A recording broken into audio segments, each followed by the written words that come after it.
We got some positive news for the Los Angeles Lakers. Austin Reaves, he was practicing today. Reaves, remember, he's missed almost 4 weeks with that grade 2 oblique strain. Here's J.J. Redick and Austin speaking moments ago. Are you asking if Austin's going to play? Sure. I'll start with that. It'll be a game time decision. You have to be comfortable with, your body and what you can do to go out there and help us be successful. And I want to get out there as fast as I can. But like I said, I feel good and we're trending in the right direction. And can't wait to wake up tomorrow and attack another day. So that's the first time we've heard from Austin Reaves since he sustained that injury. So that's a good sign. The Lakers, they have a chance to close it out against the Houston Rockets, Shanae, tomorrow in 5 games. How important is it that they take care of this opportunity? I'm trying to regulate my emotions right now because the Lakers have done what they needed to do. And you have to credit LeBron James. But also, I think about after Game 3, he was like, man, I'm tired. I think he was speaking to Cassidy Hubbard. And the truth is that he's 41 years old and he's been carrying a large load. And getting a guy like Austin Reaves back is just going to only help.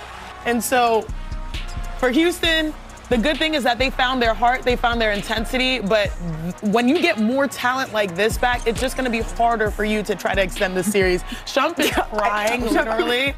We have 4 minutes. We have 4 minutes left to show, bro. I know. Real talk. Houston has been applying a lot of pressure to LeBron, especially full court. Yeah. He had a bunch of turnovers last couple of games. They're trying to wear him out. That's what their game plan is going to be. Getting Austin back, even if he's not 100%, he can ease some of that burden. And frankly, the Lakers don't want any business of trying to go back to Houston for Game 6. So they do need, with Oklahoma City sitting there waiting. You good? All together, just you can't do that to my boy. It's time for Team Check. It's brought to you by DraftKings Sportsbook. Let's run through these, friends. You got this. Hey, man, we got Jaylen Brown coming up here. 25-plus. Jaylen Brown is in a situation to do that. Coming off a good game, but I'm looking for a great one now. And then give me CJ for 20, man. Right now, CJ's back against the wall. He's going to come out and lead his crew. I don't know if it'll be a victory, but it's going to be 20 points. Get your money. Now, Wemby, this is probably the safest bet you could do. He's just going to go out there and fill up the stat sheet, but him getting 25 will not be hard at all. All right. Getting his legs back. Fast math, that gets us to plus 333 odds here. On DraftKings Sportsbook, all customers can get a profit boost every day of the NBA playoffs. Download the app and use the promo code SCREEN when you sign up. All right, while Amon gets it together, let's dive further into tonight's games. Victor Wembanyama and the Spurs, they have a chance to close out the series tonight on ESPN. So we say hello to Michael C. Wright, who covers the Spurs for us. So, Michael, what stands out to you the most in terms of the current run that the San Antonio Spurs are on and how they get this thing done this evening? It's all about connectedness, okay? And that started all the way back during the summer. Malika, as you know, I'm a man of the people, so you can imagine my surprise when I'm sitting on a Southwest flight headed to Las Vegas for Summer League. I look up, I see Keldon Johnson, Devin Vassell, Julian Champagnie. Well, all those guys got to Summer League in Vegas, and they met up with Victor Wembanyama, De'Aaron Fox, Harrison Barnes, Steph Castle. Those guys took a day trip to the facility of the Las Vegas Raiders. They wanted to kind of pick the football guys' brains just about their day-to-day preparation and their mindset, just anything that they could get to better prepare themselves for this journey they're currently on. Well, fast forward to Game 4. Victor Wembanyama said there is no useless drama on this team, there's no jealousy, and nobody cares about their stat line. Wemby said that is our greatest strength. And look, they put the work in over the summer to get here, both on the court and off the court. Absolutely, and we're seeing the fruits of that work right now. Michael C. Wright, thank you very much, and enjoy tonight's game. The Spurs, they got a chance to close this out. They got a chance to do it at home, Brian. How important is it that they do so? We said for months we weren't sure how the Spurs would handle their first trip into the playoffs together. I've been extremely impressed with them. They were behind in both games up in Portland. They didn't have Victor for Game 3. They came back and took care of business like a team that had a lot of experience. An experienced team tonight, guys, would close them out, because they know that they got to save their energy for a long run. Let's see if their experience carries over in their first. But speaking of saving energy, Shanae, I mean, not getting down by 15, having to expend the energy to come back. How much of a key is that going to be? Yeah, in the postseason, you can't always play from a deficit and expend all that energy trying to come back. I think that they have to learn that they can lead and dominate games, especially closeout games. So this will be a good litmus test for them moving forward. I just like it because they are now understanding that the playoffs is a game of runs. You can't get too high, you can't get too low. You got to stay even keel and stay within in your locker room. I think they do a great job of it. And San Antonio, certainly, the poise that they have, especially in the last 2 games, shown us when they've gotten down to those big deficits. It's something that I know that they don't want to do again. But Victor Wembanyama said, we've done nothing yet. We really need to focus on this one. We have 2 potential series clinching Game 5s. Kane turns the corner.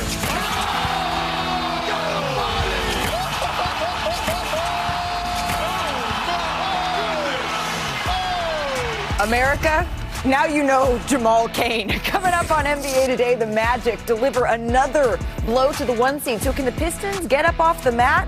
Plus, the most important player in tonight's Knicks-Hawks Game 5 is... Chump's ready. Janae's got the X's and O's. And speaking of Amon, he's going to show us how SGA controlled the series versus the Suns even when he didn't have the ball in his hands. NBA Today starts right now. All right, some golf claps. The Thunder, they're the first team to advance to the second round. Anyone surprised? Nope. No. All right, they're the odds-on favorites to win it all. On the other side, though, the East is about to get flipped on its head. Janae, this is wild. Detroit has been pushed to the brink by the 8th seed, the Orlando Magic. Orlando Magic. It's a little bit of a bop, though, guys. Early in the first quarter, Cade Cunningham, this is a theme today. He turns it over, and here come the Orlando Magic. Yeah, from the jump, the defense was active and led to their offense. They're playing and they're flexing on them. What do we say about turnovers? 1 minute later, turns it over again here, Oh, are we doing this in VHS mode? I love it. VHS mode. For the kids out there, that means... It's a tape, okay? The second quarter we go. Cade Cunningham, he really struggled taking care of the ball in this game, Shump. He was constantly getting pressured, and he was just making costly mistakes. He had 6 turnovers in the first half. That's the most in any half of a playoff game in his career. So Detroit down 2 at the break. Magic lead by 2 here. Franz Wagner drives, but he appears, look, he grabs his right leg here. Arsham Charania has reported that it's a calf issue that he's dealing with, and his status for Game 5 is up in the air here. So Franz was ruled out, of course, for the remainder of this game. He finished with 19 points, 4 steals. But here's the game. Here, right here. It's a metaphor. Jalen Duren going on the court there. Yes. The series for him in one play. Dunks all over Jalen Duren. Did it remind you of something? It was a pretty incredible play. Back man. T-Mac throwing a monster dunk over the Detroit Pistons with LeBron James in attendance. Here's what LeBron had to say. What do you think of that dunk, man, on the court? Man, that dunk was ridiculous. So you can apply the same thing last night here. Jamal Cain doing his T-Mac impression. Paolo misses the jumper, but Cain... That's up there for the dunks of the year. Yeah, he's right there cleaning it up. Desmond Bane, this is why they brought him in, uses the screen. His old teammates in the crowd. Yeah, Ja was there. Jaren Jackson was there. And they've seen a whole lot of this. The Magic go on to win this and take that commanding 3-1 series lead. All right, so now the Pistons, they need to do something that only 4% of teams have ever been able to do in NBA history. I'm looking at someone who has some experience with that, though. Come back from down 3-1. It's happened 298 times entering this year in a best-of-7 series. Only 13 teams have completed the comeback. Shump, you know what it takes to be able to do that. Sure. What are the Pistons facing here? Well, they know exactly what they're facing. If anybody has seen Jalen Duren, just let me know. I know we saw him on the highlight get dunked on. That's cool. But if you've seen him, like his real self, please call him.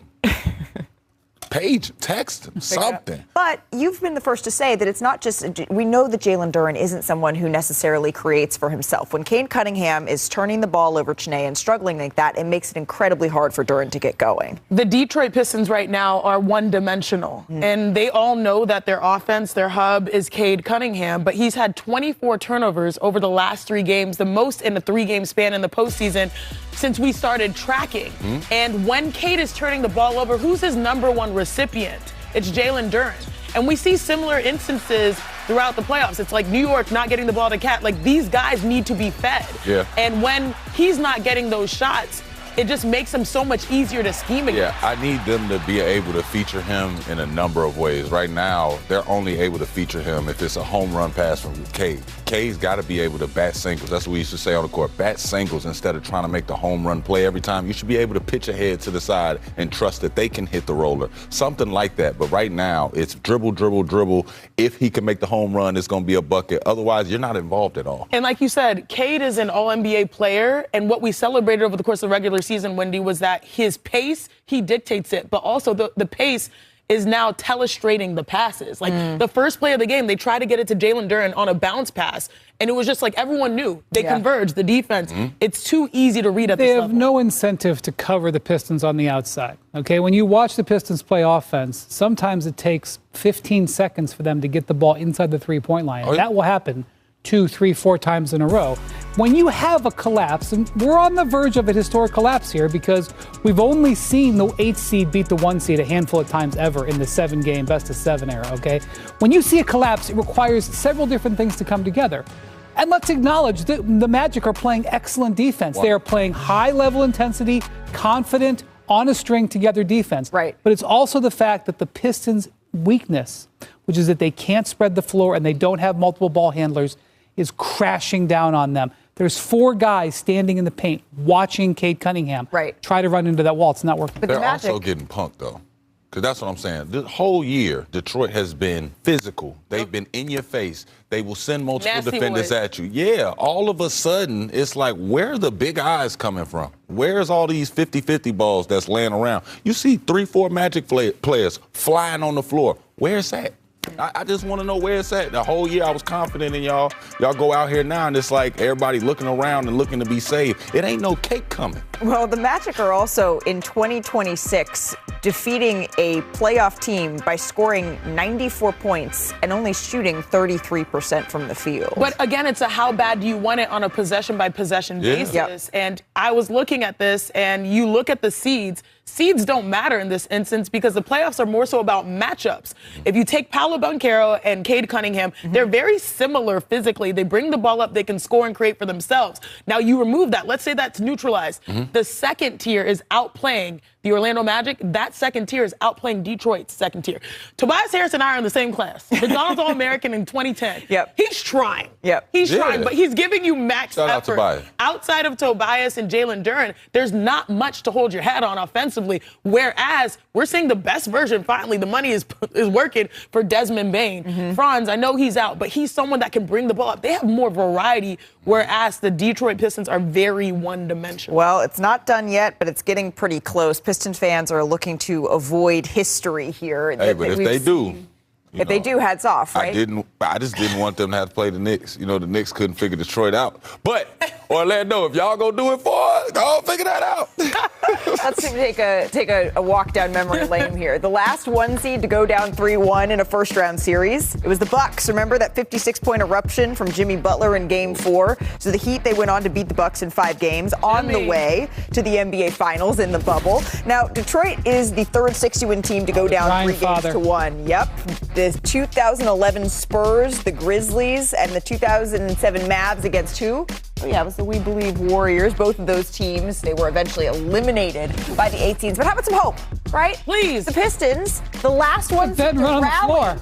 The last to rally from a 3-1 deficit in the first round, it was Detroit. Let's go. Yeah, it was back in 2003, and they were able to pull off the upset against who? The Orlando Magic, right? This is the Ben Wallace highlight reel. My God. Perhaps that history could repeat itself. I'm not really sure how many times today. How many times throughout the course of the season did we say the East is wide open? Every day. Well, this certainly, the first round of the playoffs has only confirmed that, and we do have 2 more Eastern Conference games tonight, the Sixers and Celtics, the Hawks and the Knicks, where things are all tied up. So Tim Bontemps is in Boston with the Celtics, and Vince Goodwill is in New York for tonight's massive Hawks-Knicks game. Tim, I want to start with you here. Philly facing elimination after that beatdown in Game 4. How can they extend this series? Well, a couple ways, Malika. First is they've got to have Joel Embiid have a similar performance that he did in Game 4. He came back and had 26, 10, and 6. That was the good thing. for Philadelphia. Essentially nothing else was good, though. The Sixers started off the game. They couldn't hit a shot. They got into a huge deficit early on. Couldn't get an offensive rebound. The Celtics had 6 offensive rebounds in the first quarter. Philly had 5 in the entire game. And from there, it just became an avalanche of Celtics-made shots that the Sixers could not keep up with. And that is the other thing, Malika, that is probably going to decide this Game 5 because it's what's decided the first 4 games of the series, and that is, will the Celtics make their three-point shots? In the one game they lost a week ago here in Game 2, the Celtics were 13 for 50 from three-point range. That's just 26%. The other 3 games in this series, the Celtics are 60 for 144. They're shooting 41%. More importantly, Malika, they are plus 87 in terms of points scored from the three-point line in this series, and they've taken 67 more threes per game than the Philadelphia 76ers. It is just an unrelenting math problem that the Sixers are up against in this series, so they're going to have to try to limit Boston's three-point shooting, and they're going to need to shoot much better if they'll win any chance of pushing this series to a Game 6 on Thursday. Yeah, a math problem is the exact right way to put that, because Joe Mazzulla's bet is, you know what, in 4 out of 7 games, we're not going to miss our threes like that. Tim, thank you very much. Shifting over to the Knicks side of all of this, Karl Anthony Towns coming off a monster Game 4 against the Hawks. He became the first center with a triple-double in Knicks postseason history, which is pretty hard to believe. Vince, do the Knicks plan on making Cat more of the focal point of the offense moving forward? He's been asking for it all season.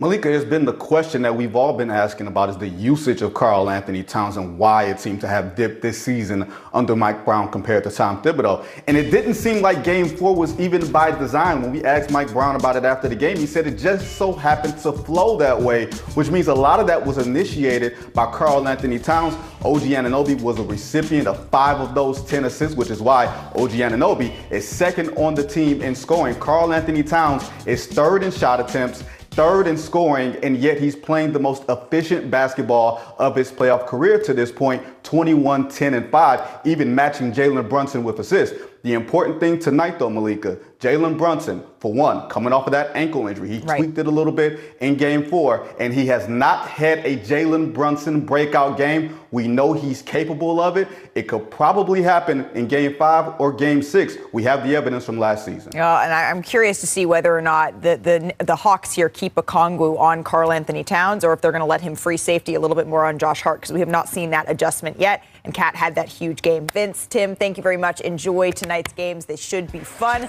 Can't say anything without, bringing up Shea. He's the MVP of the league, and he's playing the best basketball in the league for the past 2 years. Mixed with, guys that know their role, some seasoned vets, they're relentless with that chemistry, the communication. They have all the answers to the test. They've been tested together, and they've been together for years. So that's an advantage. So many advantages for the Oklahoma City Thunder. SGA, probably at the top of the list. He is a certified game changer. They've swept their first round series for 3 straight years. SGA, he's different.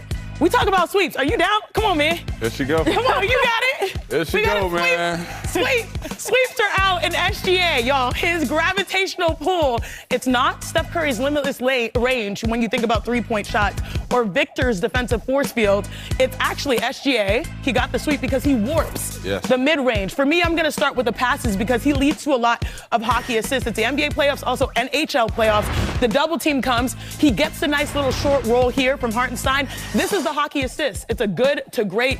It's not him scoring. It's his attack, his gravitational pull that leads to good looks to his teammates. But he's also a bucket chump. He's always a walking bucket. But the thing about SGA is he understands angles. He ruins angles for your defense. And every time you have a defensive principle, he's going to break it for you. Right here, they have a trap coming. He's going to split it. When he splits it, it creates indecision on the baseline. Now, neither guy knows who's supposed to pick up, so they don't commit all the way to a stop. SGA splits that as well, goes up for a layup. Oh, my God. It's ridiculous because people don't realize that he now has 3 options. You split that, you leave 2 defenders. You got 2 defenders now. Nobody can make the right play. He could have kicked it to either corner or get to his left hand, which he chose to get to his left hand and ask for a foul that y'all claim he get every time. So. Chump, your broom matches your outfit, but I actually I figured that's why you threw it to me. My favorite color, gray. Hold on, Chump. I love numbers. It's time for Inside the Game, powered by AWS. The stat you need to know when it comes to SGA is gravity. That is determined by the amount of defensive attention a player receives. Now, the baseline is 0. If you're above 0, you have a lot of gravitational pull. If you're below 0, that means that there's a reason that you're open. And in the regular season, SGA ranked 3rd in gravitational or gravity. But look at the jump he makes in the postseason. More than 11 points, and he's now 1st by a huge margin. Did you sweep when you're like? I'm just saying. Come on, you got the broom. You're talking about gravity. The opportunity. Gravity. The opportunity was right there. Oh man, you're right. There is another stat though. Yes, it's the gravity of Shai Gilgeous-Alexander and him defying gravity. That's so impressive, Ooh. right? You hit that right. But little by little, she let that out. I don't want to make the listeners' ears bleed, but if you give me the opportunity, I will let it go at full force. There's another stat, though, Brian, that blew my mind when you shared it. Well, I'm saving space for Shai in the fourth quarter. I heard a stat, and I said, this can't be right, that he's missed one shot in the fourth quarter since March 21st.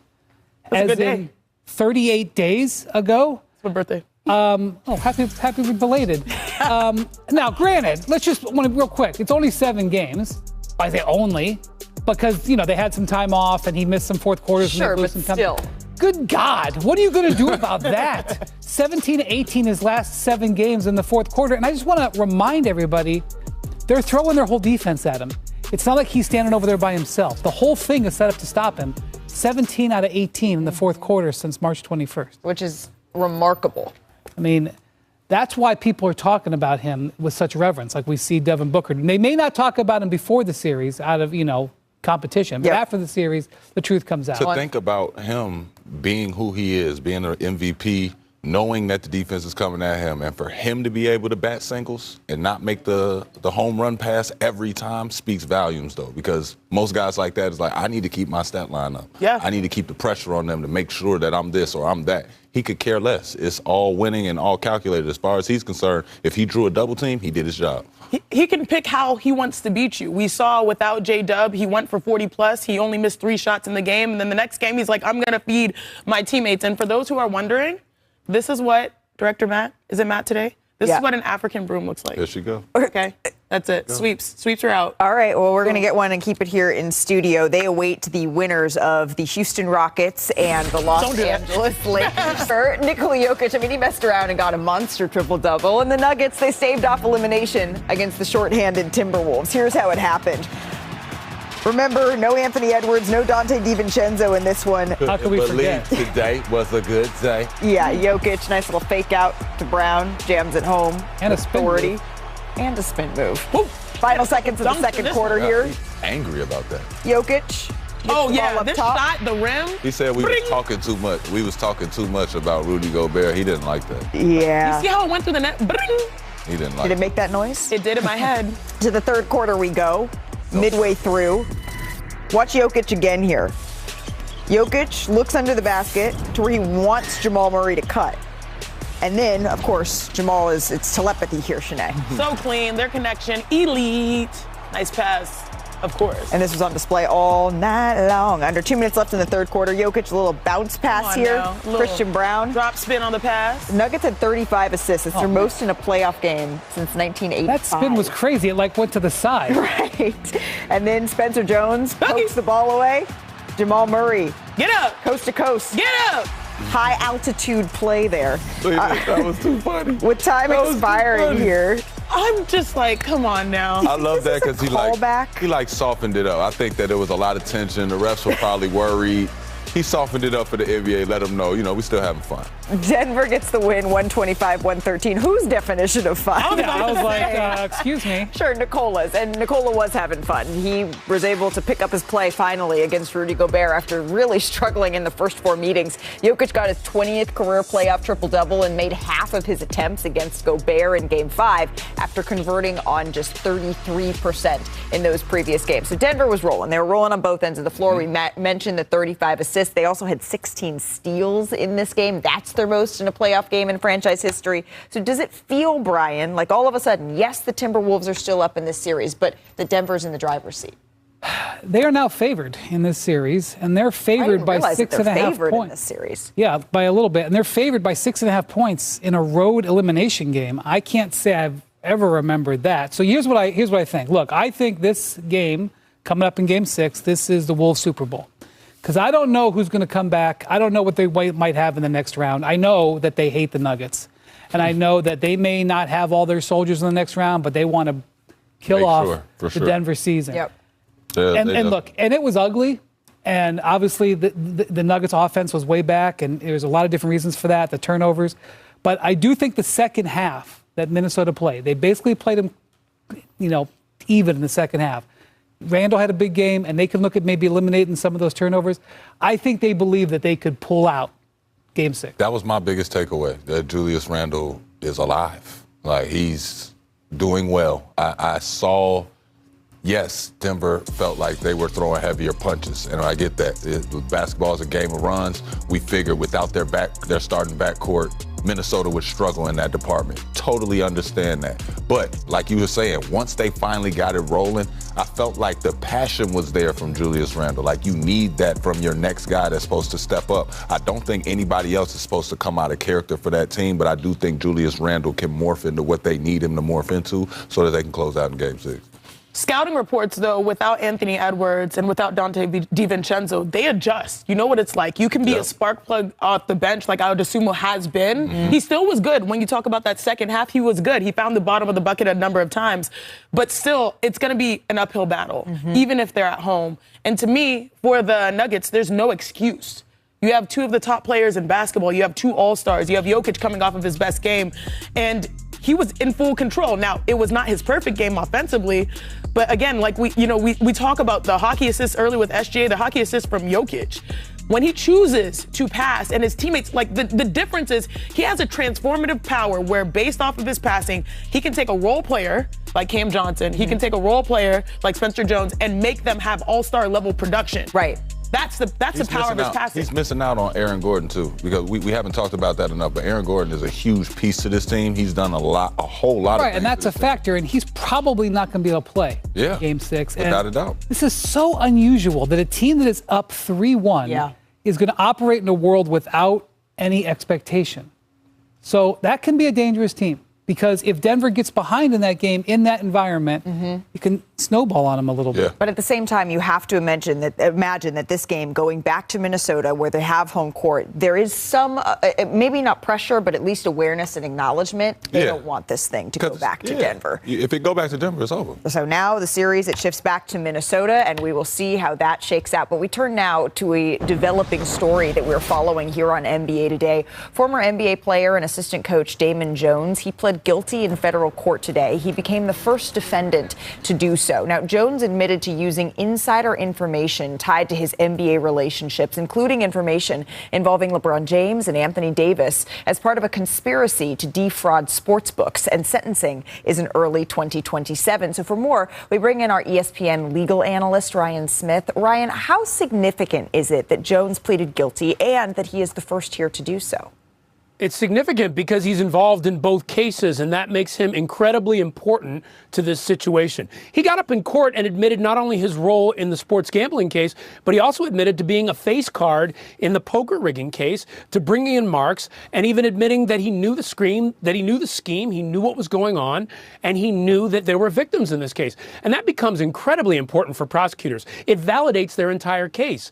And now the thing is, all the other co-defendants out there, the dozens of co-defendants in this case, they now look at this and wonder, what is happening? Do I need to start thinking about making a deal? And what is out there that prosecutors have on me? So by him coming forward and him being the first, intersecting with both cases, it becomes a huge win for prosecutors. You mentioned intersecting with both cases and also the fact that this could have other impacts on co-defendants. What ripple effect could this have specifically on Terry Rozier and Chauncey Billups?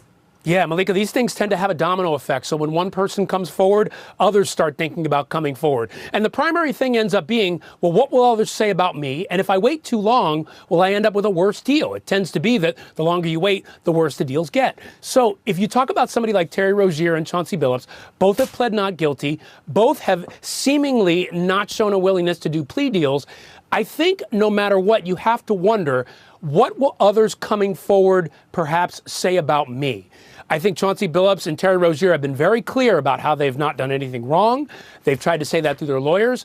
But what do you do when another defendant comes forward trying to make a deal and says, yeah, other people were involved and it might have been one of these guys? So I think very much like Damon Jones, he got up today and admitted what he did, but he said he and his co-conspirators. That means other defendants in this case, and that, I think, is what Chauncey Billups and Terry Rozier have to worry about. Will others come forward and say something about them, and that puts pressure on them? Yeah, Ryan, that is certainly noteworthy, and we will continue to follow this story as it develops. Thank you very much for your time. Still to come on our show today. He was named the Rookie of the Year. He narrowly defeated his Duke teammate, former roommate, actually, Con Knipple. Chene, you predicted a tie. It was pretty close. It was pretty close. I thought we would get there. But I think the award. Overall production, Cooper Flag. Yeah, he edged out Con. You can see the numbers, how they split right there. Just 26 points separated it. That makes this the closest race for the Rookie of the Year since 2023. Now, Flag, he was the third Mav to win the award. Luka Doncic, and then also his head coach, Jason Kidd, won. So we thought to celebrate here on NBA Today, we would run back some of his best moments. It's a little top of the top. It's brought to you by Orkin. So we're going to start with moments in transition here, Shub. We got the steal. Go athlete. The behind the back. Push. Foot on the gas. And the Euro. That's a career right there. Look at that. Yeah. That's all calves, hamstrings. You see how he snatched that? Fresh knees. Look at that. Right? So you're saying that's only something a rookie could do. All right, against New Orleans, up ahead. And he switches hands. Switches hands for the finish. Did y'all see that prank video? It was pretty funny. Anthony Davis' show actually really cracks me up. All right, and then here, you speaking of athletes, this is a tomahawk. Yeah, and the foul. Yeah, he didn't read his scout report. He's a rookie. There's not one. It's just being built. How about top rejections here? We got the chase down. And Denny Avdia, he'll draw a foul on you. Not this time. Bye-bye. He said he ain't eating at Denny's today. I don't want to eat What's at with Denny's. what's with that soft layup? Come on, guys. Another vicious chase down on Baylor Tyerman here. I didn't know he was such a glass cleaner. Windex. Well, and you know when you do it on Kawhi Leonard, then you've really done something. Come on up. We spitting on bugs.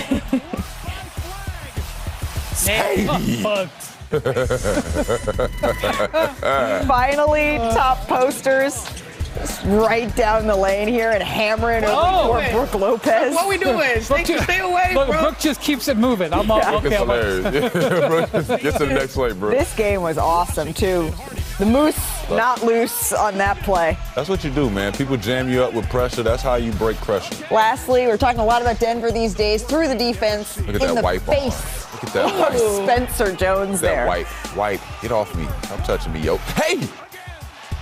Cooper Flag, I think we can all agree. A historic season, right, Chump? He became just the second player to lead his team in total points, boards, dimes, and steals as a rookie, and he's in pretty good company. The other is Michael Jordan, so incredible company to keep there. So Cooper was the clear choice at number one for the 2025 draft, but let's turn the page now to the 2026 draft as we say hello to our draft expert, Jeremy Wu. So, Jeremy, we're not going to officially know how the ping pong balls fall until May the 10th, but when you are looking at who is that top spot, who do you think is going number one in your mock draft?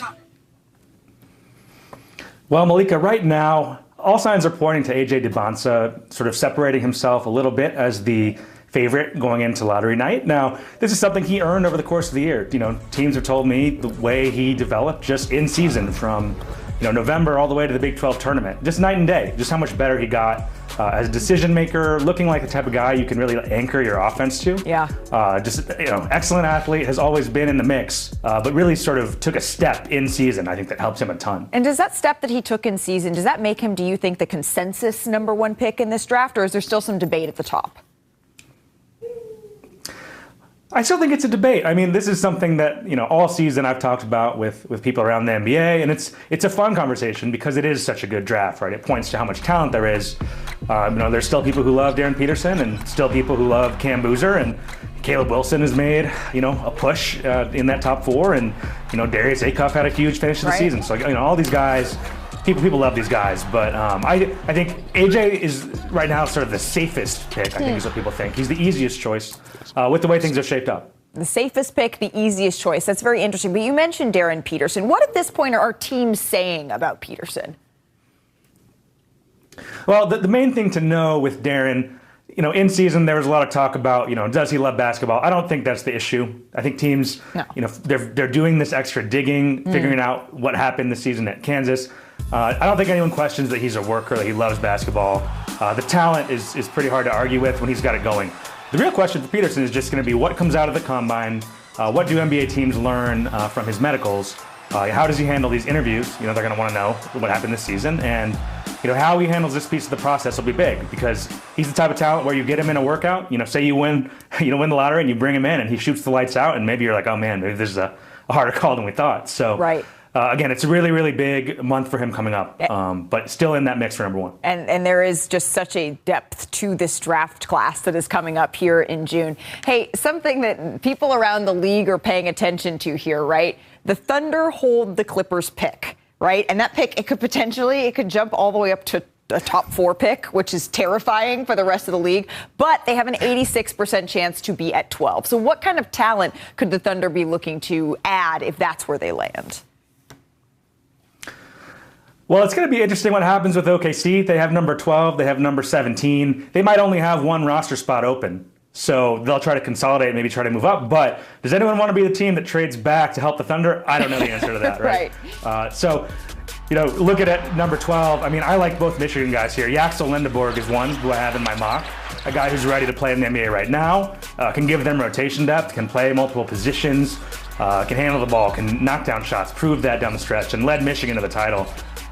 So, a guy who I think will be potentially on the board for them in that range.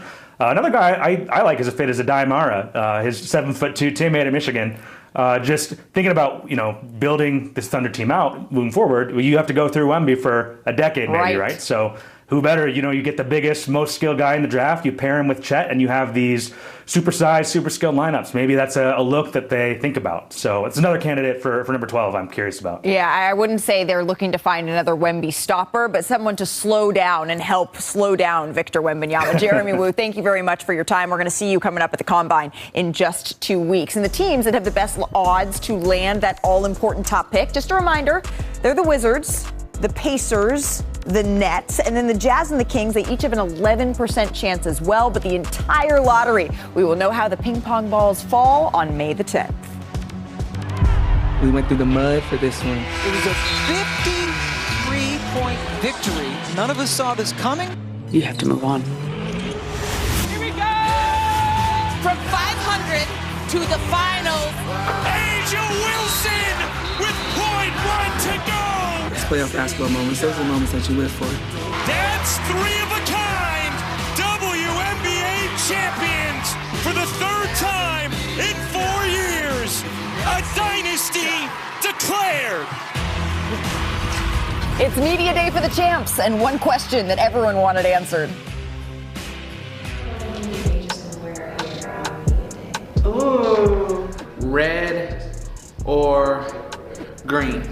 Like a red or like an orange? Well, I'm gonna go blue. The world may never know. We'll know on media day. A couple of her teammates got it right. Yes. It was red. Oh no, that's Aladdin. That might be her color though. Yeah, she does a different color. She remember the pink, gray, and now we're going with a little bit of what's a little little mermaid? Isn't it? No. I think it's like Jean Grey from Here's X-Men. the reigning MVP. Yes. I'm thankful that we do have our core back.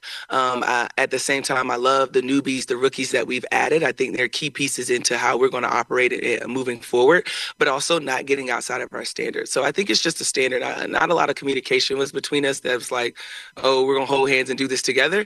It was more so of like, this is where I'm coming from. Hope you guys can join. If not, wish you the best. But I'm blessed and I'm lucky that we're all here. Well, coming off their 3rd championship in 4 seasons, the Aces, they're looking to further cement that dynasty. Look at the odds. They're trying to join the Houston Comets as the only team to win 4 titles in 5 years. And the Aces, they currently sit 2nd in the odds. Yeah, behind the New York Liberty. Look, as long as she's on the team, you think she should be at the top? Yeah. You and I both, though, really liked the Dallas Wings moves in the offseason. And on Monday, the Wings, they held their media day. And we do have some new faces, including the number 1 overall pick, AZ Fudd. Now, before opening up the floor to questions from reporters, Wings star Paige Beckers, she addressed the speculation surrounding her relationship with Fudd. Take a listen. Quite frankly, I believe me and AZ's personal relationship is nobody's business but our own. But And what we choose to share is completely up to us. But as media members, I understand you guys have a job to do and you guys have to ask questions about the basketball aspect of it. So that's what I will be addressing today. Me and AZ have always been the most professional.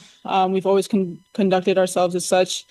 And we've never let anything that happens off the court carry onto the court. AZ Fudd was the #1 draft pick because she earned it. And it had nothing to do with me and everything to do with who she is as a human being, who she is as a basketball player, her resilience, her strength, and her career best year at UConn. So that is how Paige Beckers began her press conference yesterday. Now, the Wings, they did retool around their pair of #1 picks in Paige Beckers and AZ Fudd, and they hope that their lottery, they turn even into more success. Dallas is just the 5th team overall to make the top pick in